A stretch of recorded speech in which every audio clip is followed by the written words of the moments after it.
یہ ایک ایسی جامع اور عام دعا ہے کہ اس کو انسان کو اپنا وظیفہ بنانا چاہیے۔ سواری پہ سوار ہو رہا ہو تب، کسی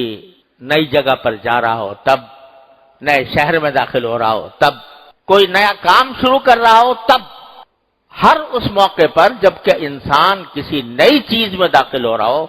تو اس کو یہ دعا مانگنی چاہیے، رب ادخلنی مدخل صدق واخرجنی مخرج صدق واجعل لی من لدنک سلطانا نصیرا۔ تو ایک تو یہ ہے کہ اچھی طریقے سے داخل ہوں اور نکلوں تو اچھی طرح نکلوں، اور آخر میں یہ کہ واجعل لی من لدنک سلطانا، مجھے اپنی طرف سے ایک طاقت عطا فرمائیے، قوت عطا فرمائیے۔ جب بھی انسان کسی جگہ پر جاتا ہے، داخل ہوتا ہے، تو اس جگہ پر داخل ہو کر فائدہ اٹھانے کے لیے کسی طاقت کی ضرورت ہوتی، کوئی طاقت چاہیے۔ آپ فرض کرو کہ کسی ہسپتال میں داخل ہو رہے ہو تو اتنی طاقت ہونی چاہیے کہ بھئی وہاں تک پہنچ جاؤ، اتنے پیسے ہونے چاہیے کہ اس کی ادائیگی کر دو، ڈاکٹر تک تمہاری رسائی ہو جائے، طاقت ہونی چاہیے۔ ہر چیز میں طاقت کی ضرورت ہے، لیکن کوئی طاقت اس وقت تک کارآمد نہیں ہوتی جب تک کہ اللہ جل جلالہ کی مدد اس کے ساتھ شامل نہ ہو۔ بڑا کاریل جوان ہے،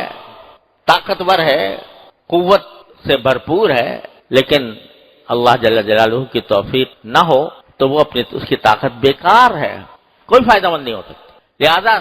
صرف طاقت نہیں مانگی کہ طاقت دے دیجئے، بلکہ ایسی طاقت دیجئے جس کے ساتھ آپ کی مدد ہو۔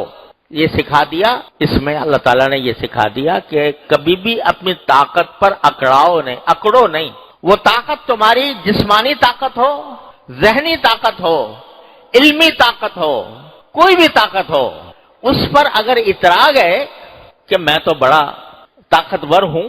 اور میں ساری دنیا کا مقابلہ کر سکتا ہوں، اگر تم اس پر اترا گئے کہ یہ میرا کمال ہے، میری طاقت ہے، میری قوت ہے، تو وہ قوت اور طاقت سب ہوا ہو جائے گی، اس وقت تک کارآمد نہیں جب تک کہ اللہ جل جلالہ کی مدد نہ ہو۔